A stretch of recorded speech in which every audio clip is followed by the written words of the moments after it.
ಸಂಜೀವರೇ, ಏನಾಯ್ತು? ಯಾಕೆ ಒಂಥರ ಇದ್ದೀರಾ? ಏನೋ ಮುಚ್ಚಿಡ್ತಿದ್ದೀರಾ ಅಂತ ಮಾತ್ರ ಅರ್ಥ ಆಗ್ತಾ ಇದೆ. ಹೇಳೋಕ್ ಇಷ್ಟ ಇಲ್ಲ ಅಂದ್ರೆ ಇಟ್ಸ್ ಫೈನ್. ಭಯ ಆಗ್ತಿದೆ. ಭಯ ಆಗ್ತಿದ್ಯಾ? ಯಾಕೇನಾಯ್ತು? ತಾತ, ನಿಮ್ಮ ಮನೆಯವರು ನನ್ನ ಮೇಲೆ ಎಷ್ಟು ಪ್ರೀತಿ ತೋರಿಸ್ತಾ ಇದ್ದಾರೆ. ಬರೋರ ಹತ್ರ ನನ್ನನ್ನು ಎಷ್ಟು ಪ್ರೀತಿಯಿಂದ ಪರಿಚಯ ಮಾಡಿಕೊಡ್ತಾ ಇದ್ದಾರೆ. ನನ್ನ ಮೇಲೆ ಎಷ್ಟು ಗೌರವ ಇಟ್ಕೊಂಡಿದ್ದಾರೆ. ಅದ್ರಲ್ಲಿ ಭಯ ಆಗುವಂಥದ್ದು ಏನಿದೆ? ಇವ್ರಿಗೆಲ್ಲ ನಾವು ಬೇರೆ ಆಗ್ತೀವಿ ಅಂತ ಗೊತ್ತಾದ್ರೆ ಹೇಗೆ ತಡ್ಕೊಂತಾರೆ? ಈ ಪ್ರೀತಿ ಗೌರವಕ್ಕೆಲ್ಲ ವ್ಯಾಲಿಡಿಟಿ ಡೇಟ್ ಇದೆ ಅಂತ ನೆನೆಸ್ಕೊಂಡ್ರೆ ಭಯ ಆಗುತ್ತೆ. ತಾತ ಈಗಿನ್ನೂ ಹಾಸ್ಪಿಟಲಿಂದ ಬಂದಿದ್ದಾರೆ. ಅವ್ರ ಮನ್ಸಿಗೆ ನೋವಾಗದಿರೋ ಥರ ಎಲ್ಲರೂ ನಡ್ಕೊತಾ ಇದ್ದಾರೆ.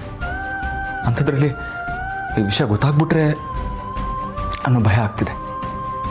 ಸಂಜೀವ್ ಅವರೇ, ನೀವು ಸುಮ್ಮನೆ ಓವರ್ ಥಿಂಕ್ ಮಾಡ್ತಿದ್ದೀರಾ. ನೀವು ಆತಂಕ ಪಡುವಂಥದ್ದು ಏನೂ ಆಗೋದಿಲ್ಲ. ಅಷ್ಟಕ್ಕೂ ನಮ್ ಡಿವೋರ್ಸ್ ವಿಷಯ ಬೇರೆಯವ್ರಿಗೆ ಹೇಗೆ ಗೊತ್ತಾಗತ್ತೆ ಹೇಳಿ? ನಾವು ಮಾತಾಡ್ಕೊಂಡ ಹಾಗೆ ಸಮಯ ನೋಡ್ಕೊಂಡು ಎಲ್ರಿಗೂ ಹೇಳೋಣ. ಸಂಜೀವ್ ಅವರೇ, ನೀವು ಇದ್ರ ಬಗ್ಗೆ ತುಂಬಾ ಯೋಚನೆ ಮಾಡಿ ತಲೆ ಕೆಡ್ಸ್ಕೋಬೇಡಿ. ನನ್ನ ಬಗ್ಗೆ ಯಾರೇ ತಪ್ಪು ತಿಳ್ಕೊಂಡ್ರು ಪರವಾಗಿಲ್ಲ. You don't worry. ಧರ್ಮರಾಜ್ ಅವ್ರ ಮೊಮ್ಮಗಳಿಂದ ತಪ್ಪಾಗಿ ನಾನು ಮಾತು ಬರಬಾರ್ದು. ತಾತನ ಬಗ್ಗೆ ನಿಮ್ಗಿರುವಂತ ಗೌರವ ನೆನ್ಸ್ಕೊಂಡ್ರೆ ಆಶ್ಚರ್ಯ ಆಗುತ್ತೆ. ಅವ್ರಿಗೋಸ್ಕರ ಎಷ್ಟೆಲ್ಲ ಮಾಡ್ತೀರಾ. ಅಯ್ಯೋ, ಜ್ಯುವೆಲ್ರೀಸ್ ತಗೊಳ್ಳೋದೇ ಮರ್ತೋದೆ. ಈ ಬ್ಯಾಗಲ್ಲಿ ಏನಾದರೂ ಇರ್ಬೋದಾ? ಅವ್ರಿಗೋಸ್ಕರ ಮಾತ್ರ ಅಲ್ಲ, ನಿಮ್ಮ ಮೇಲಿರೋ ಪ್ರೀತಿಗೋಸ್ಕರ.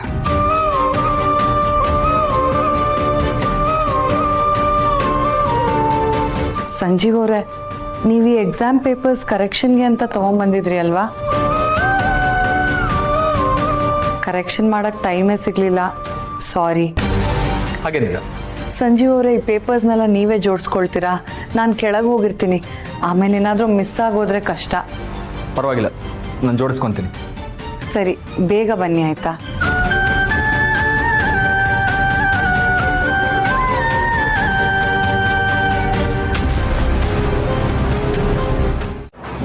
ಅಮ್ಮ ಏನಾದ್ರು ಕೊಡ್ಲಾ? ಇದು ರವೆ ಹುರಿಯಕ್ಕೆ ಸೌಟ್ ಬೇಕಿತ್ತು. ಇಲ್ಲ ನಾಗಿ, ಏನಾದ್ರೂ ಬೇಕಿತ್ತಾ?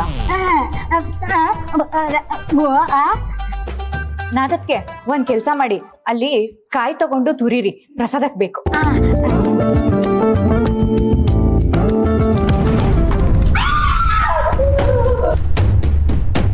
ನಾಗಿ, ಏನಾಯ್ತು? ಯಾಕೆ ಕಿರ್ಚ್ಕೊಂಡೆ? ಹಾವ್ ಅನ್ಕೊಂಡ್ರಾ? ನನಗೂ ಅಷ್ಟೇ, ಹಾವಂದ್ರೆ ತುಂಬಾ ಭಯ. ನೀವು ನಮ್ಮ ಅಮ್ಮನ ಥರನೇನಾ? ಅಮ್ಮಗೂ ಹಾವು ಕಂಡ್ರೆ ತುಂಬಾ ಭಯ. ಒಂದು ಹಗ್ಗ ಕಾಣಿಸ್ಕೊಂಡ್ರು ಅಷ್ಟೇ ಹಾವು ಹಾವು ಅಂತ ಕಿಚ್ಕೋತಾರೆ. ಸಿನಿಮಾನಲ್ಲಿ ಒಂದು ಹಾವಿನ ಸೀನ್ ಬಂದ್ರೆ ಸಾಕು, ಕಣ್ಣು ಮುಚ್ಕೊಂಡ್ಬಿಡ್ತಾರೆ.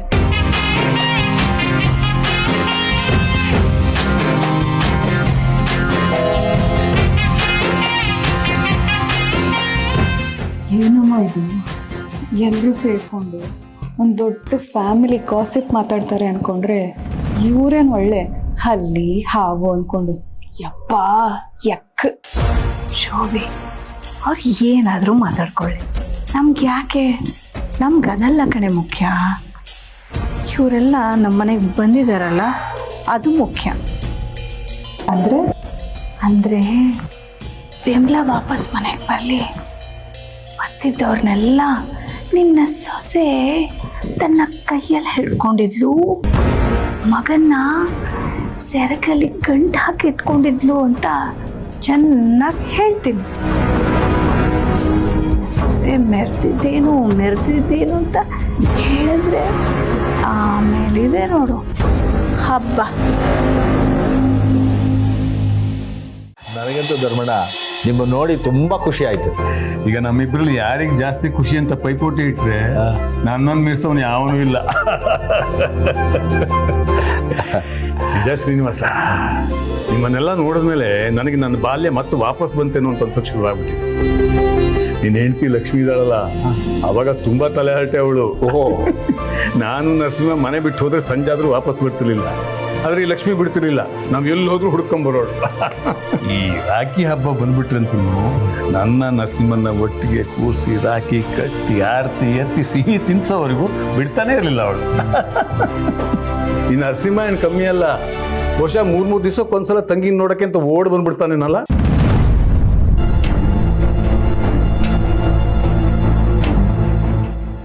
ಶ್ರೀನಿವಾಸ, ಯಾಕೆ ಏನಾಯ್ತು? ಲಕ್ಷ್ಮಿ ಅವ್ರ ಅಣ್ಣನ ಜೊತೆ ಮಾತಾಡಿ 35 ವರ್ಷ ಆಯ್ತು ಧರ್ಮಣ್ಣ. ಏ, ಏನ್ ಹೇಳ್ತಾ ಇದೀಯಾ? ತಮಾಷೆ ಮಾಡ್ತಾ ಇಲ್ಲ ತಾನೇ ನೀನು? ಇಲ್ಲ ಧರ್ಮಣ್ಣ,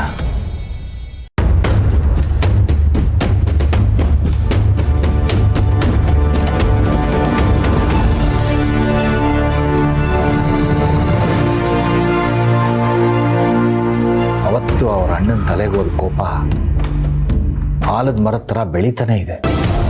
ಪಾಪ ಲಕ್ಷ್ಮಿ ನಮ್ಮ ಅಣ್ಣನ ಜೊತೆ ಮಾತಾಡ್ತಿಲ್ವಲ್ಲ ಅಂತ ಎಷ್ಟೋ ಸಲ ಬೇಜಾರು ಮಾಡ್ಕೊಳ್ತಾಳೆ. ಇವರಿಬ್ಬರನ್ನು ಒಂದು ಮಾಡೋದಕ್ಕೆ ನಾನು ಏನೆಲ್ಲ ಪ್ರಯತ್ನ ಮಾಡಿದೆ ಧರ್ಮಣ್ಣ. ಏನು ಮಾಡಲಿ, ಅವ್ರು ನಿಂತ ಕಡೆ ನನ್ನ ಚಪ್ಪಲಿನೂ ಬಿಡಲ್ಲ ಅಂತ ಹೇಳ್ಕೊಂಡು ಅವ್ರ ಅಣ್ಣ ಓಡಾಡ್ತಾ ಇದ್ದಾರೆ.